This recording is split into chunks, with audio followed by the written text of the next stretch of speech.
जगत के स्वामी हैं। आपकी आज्ञा के बिना तो इस जगत में कुछ हो ही नहीं सकता। भगवान, आप इस तुच्छ राक्षस का वध करने के लिए त्रिशूल का प्रयोग क्यों कर रहे हैं? इसे मारना आपके लिए बहुत ही आसान है। भगवान, आप तो सब वेदों के परम ज्ञाता हैं और सब कुछ जानते हैं। जब तक शंखचूड़ के पास भगवान विष्णु का कवच और पतिव्रता स्त्री है, तब तक शास्त्रानुसार यह अवध्य है। आकाशवाणी सुनते ही भगवान शिव ने अपने त्रिशूल को तुरंत ही रोक दिया और मन में श्री हरि विष्णु का स्मरण किया। श्री हरि अगले ही क्षण हाथ जोड़े उनके सामने उपस्थित हो गए। तब शिव जी ने विष्णु जी को इस संकट को दूर करने का आदेश दिया। भगवान विष्णु ने तुरंत एक ब्राह्मण का वेश धारण किया और भिक्षा मांगने के लिए दैत्यराज शंखचूड़ के पास पहुंच गए। वहां पहुंचकर विष्णु जी ने भिक्षा मांगी। तब शंखचूड़ ने पूछा, हे ब्राह्मण देव, आपको क्या चाहिए? मैं अवश्य ही दूंगा, परंतु पहले यह बताइए तो सही कि आप क्या चाहते हैं।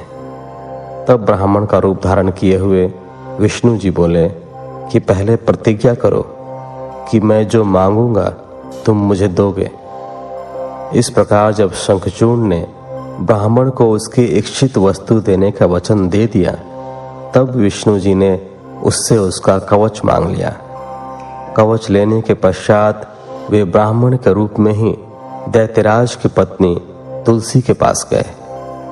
मायावी विष्णु जी देवताओं के कार्य को पूरा करने के लिए देवी तुलसी के साथ भक्तिपूर्वक विहार करने लगे। दूसरी ओर जब भगवान शिव को अपनी दिव्य अलौकिक शक्ति द्वारा इस बात का ज्ञान हुआ कि शंखचूड़ की रक्षा करने वाला कवच और उसकी पतिव्रता स्त्री की शक्ति अब उसके साथ नहीं रही, तो तुरंत ही उन्होंने अपना विजय नामक त्रिशूल उठा लिया और पूरी शक्ति से उस त्रिशूल का प्रहार दैत्यराज पर किया। उस दिव्य त्रिशूल के प्रहार से पल भर में ही शंखचूड़ के प्राण पखेरु उड़ गए। दैत्यराज शंखचूड़ के मरते ही आकाश में दुदुम्बियां बजने लगी, चारों दिशाओं में मंगलगान होने लगे और भगवान शिव पर आकाश से फूलों की वर्षा होने लगी। वहां उपस्थित सभी देवता भगवान शिव की स्तुति करने लगे और उनको धन्यवाद कहने लगे।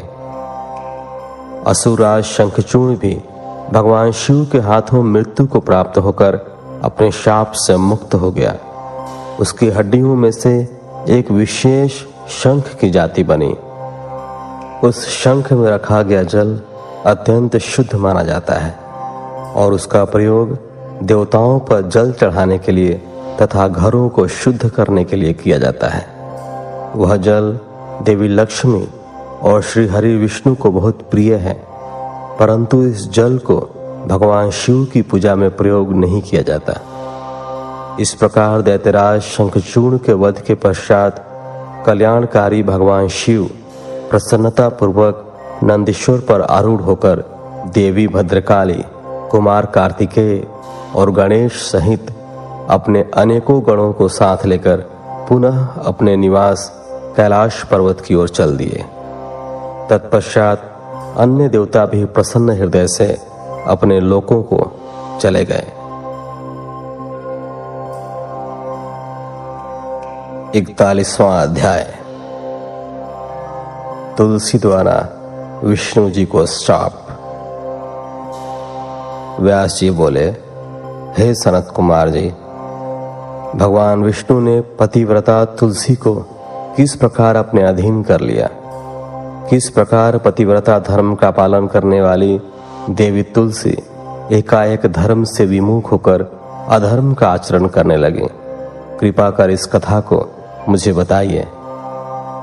व्यास जी के प्रश्न को सुनकर सनत कुमार जी बोले, हे महामुने, देवताओं के हित का सदा ध्यान रखने वाले भगवान विष्णु ने अपने आराध्य भगवान शिव की आज्ञा पाकर उनके द्वारा बताए गए कार्यों को पूर्ण करना अपना ध्येय माना। तब तुरंत वे ब्राह्मण का वेश धरकर शंखचूड़ से उसका कवच ले आए तत्पश्चात वे अति शीघ्र दैत्यराज शंखचूड़ के नगर की ओर चल दिए। भगवान विष्णु ने दैत्येंद्र के नगर के समीप पहुंचने से पहले ही अपना रूप बदल लिया। उन्होंने शंखचूड़ का रूप धारण कर लिया। फिर वे देवी तुलसी के पास पहुंचे। अपने पति शंखचूड़ को सामने पाकर देवी तुलसी फूली नहीं समाई, वह उनके गले से लग गई। उसकी आंखों से अश्रुधारा बही जा रहे थे। उसने अपने स्वामी को सिंहासन पर बैठाकर उनके चरणों को धोया और युद्ध का समाचार पूछा। शंखचूड़ का रूप धारण किए हुए भगवान विष्णु बोले, हे प्रिय, युद्ध के मध्य में ही ब्रह्मा जी ने मेरे और भगवान शिव के बीच संधि करा दी, इसलिए मैं वापस आ गया हूं। भगवान शिव भी वापस कैलाश पर्वत पर चले गए हैं। यह कहकर उन्होंने देवी तुलसी की जिज्ञासा को शांत कर दिया। तत्पश्चात शंखचूड़ बने भगवान विष्णु तुलसी के साथ आनंद पूर्वक रमण करने लगे, परंतु झूठ की हांडी रोज नहीं चढ़ती। एक दिन देवी तुलसी को ज्ञात हुआ कि उसके साथ रमण करने वाला पुरुष उसका पति शंखचूड़ नहीं बल्कि कोई और है। यह पता चलते ही देवी तुलसी आत्मग्लानि से भर उठी। उन्हें स्वयं से घृणा होने लगी। वह क्रोध से वेश बदले श्री विष्णु पर फट पड़ी। उन्होंने श्री विष्णु से पूछा, तू कौन है? मुझे सच सच बता, क्यों तूने मुझ जैसे पतिव्रता स्त्री का पतिव्रत धर्म नष्ट कर दिया? मैं तुझे नहीं छोड़ूंगी। ये वचन सुनकर विष्णु भगवान ने भयभीत होकर अपने स्थान पर अपनी एक मूर्ति बना दी, ताकि देवी तुलसी उनके विषय में कुछ जान न पाए। परंतु तुलसी ने उनके पद चिन्हों से विष्णु जी को पहचान लिया। तब गुस्से से उन्होंने भगवान विष्णु को शाप देते हुए कहा, हे विष्णु, लोग तुम्हें भगवान मानकर तुम्हारी पूजा करते हैं, और वास्तव में तुम पूजा के योग्य नहीं हो। तुम तो सिर्फ पत्थर हो। तुम्हारे मन में दया भाव नाम की कोई वस्तु नहीं है। तुमने मेरे सतीत्व को भंग किया है और मेरे पति शंखचूड़ को मार डाला है। इसलिए मैं तुम्हें शाप देती हूं कि तुम आज अभी से पत्थर के हो जाओगे। यह कहकर देवी तुलसी अत्यंत दुखी मन से रोने लगी।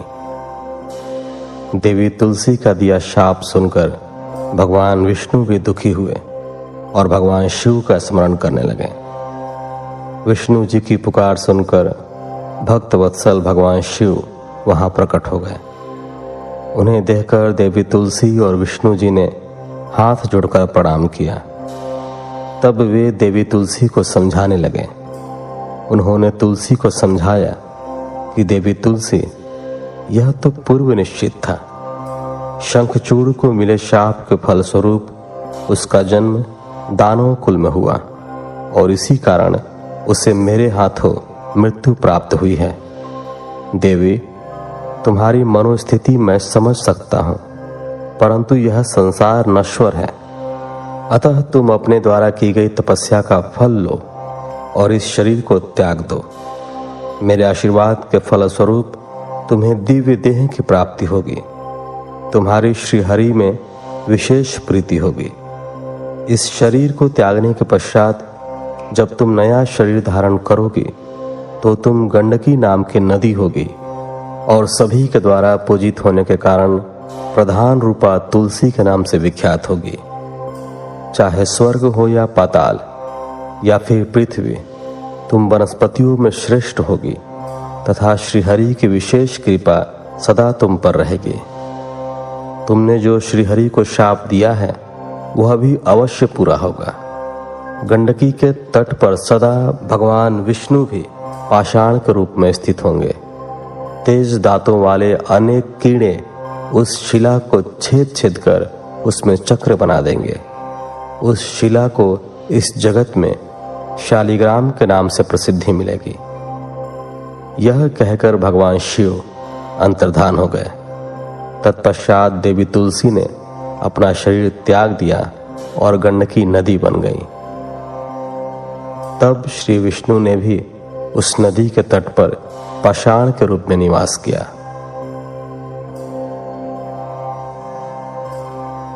बयालीसवां अध्याय, हिरण्याक्ष वध।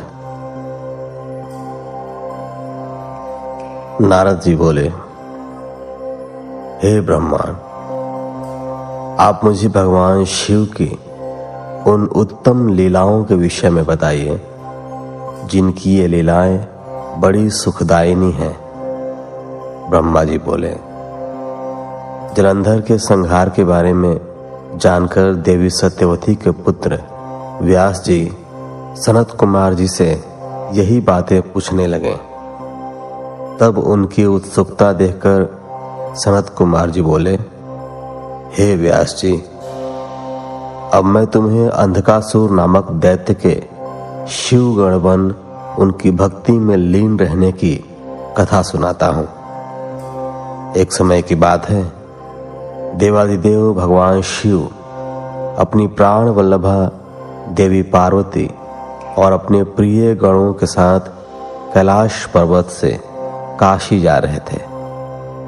उनका विचार कुछ समय काशी में व्यतीत करने का था, इसलिए उन्होंने अपने वीरगण भैरव को काशी का रक्षक बना दिया और स्वयं सबके साथ सुखपूर्वक निवास करने लगे। एक बार भगवान शिव पार्वती देवी के साथ आनंद पूर्वक विहार करते हुए मंदराचल नामक पर्वत पर गए। एक दिन शिव पार्वती बैठे आपस में वार्तालाप और मनोविनोद कर रहे थे।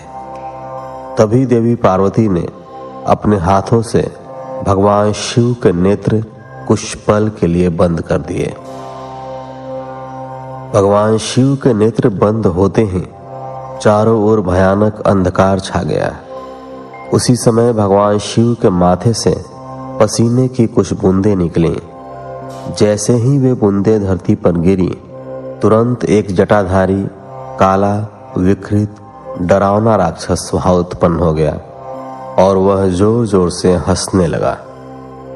उसकी भयानक आवाज सुनकर देवी पार्वती एकदम चौंक गईं कि एकाएक उनके सामने यह भयानक जीव कहां से प्रकट हो गया है। तब देवी पार्वती ने भगवान शिव से पूछा, हे स्वामी, यह भयानक पुरुष कौन है? यह सुनकर भगवान शिव मुस्कुराते हुए बोले, हे देवी, यह आपका पुत्र है। जब आपने मेरी आंखें बंद की, उस समय मेरे माथे से कुछ पसीने की बूंदें गिरी, उसी से यह प्रकट हुआ है। यह जानकर कि वह पुरुष उनका पुत्र है, देवी बड़ी प्रसन्न हुई। भगवान शिव ने उसका नाम अंधक रख दिया। उसी समय हिरण्य नेत्र नाम का एक राक्षस पुत्र प्राप्ति की कामना मन में लेकर वन में घोर तपस्या कर रहा था। उसकी तपस्या से प्रसन्न होकर भगवान शिव उसे वरदान देने के लिए गए। उसने भगवान शिव से एक बलवान और वीर पुत्र की प्राप्ति की इच्छा प्रकट की। भगवान शिव ने कहा, हे हिरण्यनेत्र, मेरा पुत्र अंधक बड़ा ही वीर और बलवान है। तुम चाहो तो मैं उसे तुम्हें सौंप सकता हूं। भगवान शिव के पुत्र को अपना पुत्र बनाने के लिए वह राक्षस व्यग्र हो उठा। उस पुत्र को प्राप्त कर हिरण्यनेत्र बहुत प्रसन्न हुआ और उसे गले से लगा लिया। भगवान शिव पुत्र अंधक को हिरण्यनेत्र को सौंपकर अपने धाम को चले गए।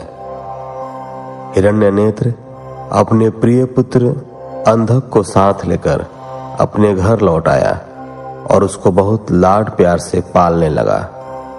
तत्पश्चात हिरण्यनेत्र ने, जिसे हिरणाक्ष भी कहा जाता है, पृथ्वीलोक और पाताल लोक के राज्यों को जीतकर अपने राज्य में मिला लिया।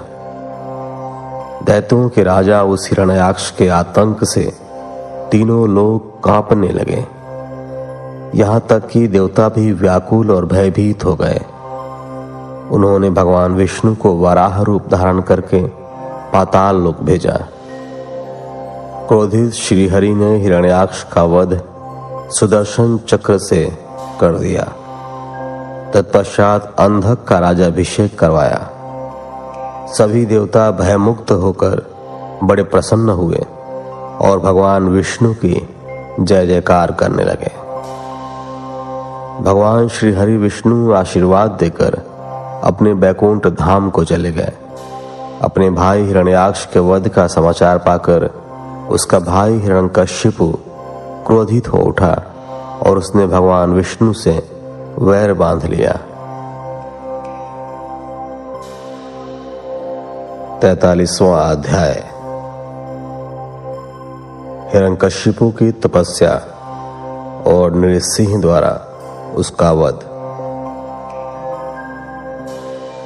सनत कुमार जी बोले, हे व्यास जी, वाराह रूपधारी श्री हरि विष्णु द्वारा अपने भाई हिरण्याक्ष का संहार किए जाने से हिरण्यकशिपु बहुत दुखी और क्रोधित तो था ही, अतः उसने अपनी असुर सेना को देवताओं का संहार करने की आज्ञा दी तथा अपनी विष्णु भक्त प्रजा को भी दंड देने के लिए कहा।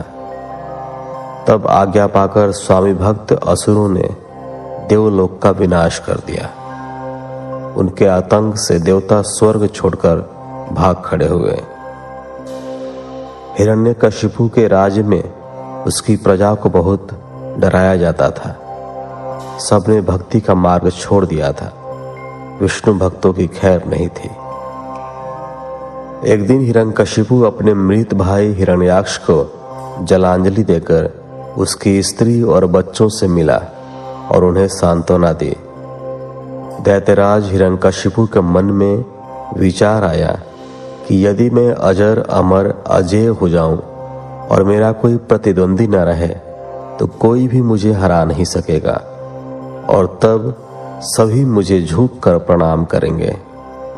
यह सोचते ही हिरण्यकशिपु मंदराचल पर्वत पर जाकर घोर तपस्या करने लगा।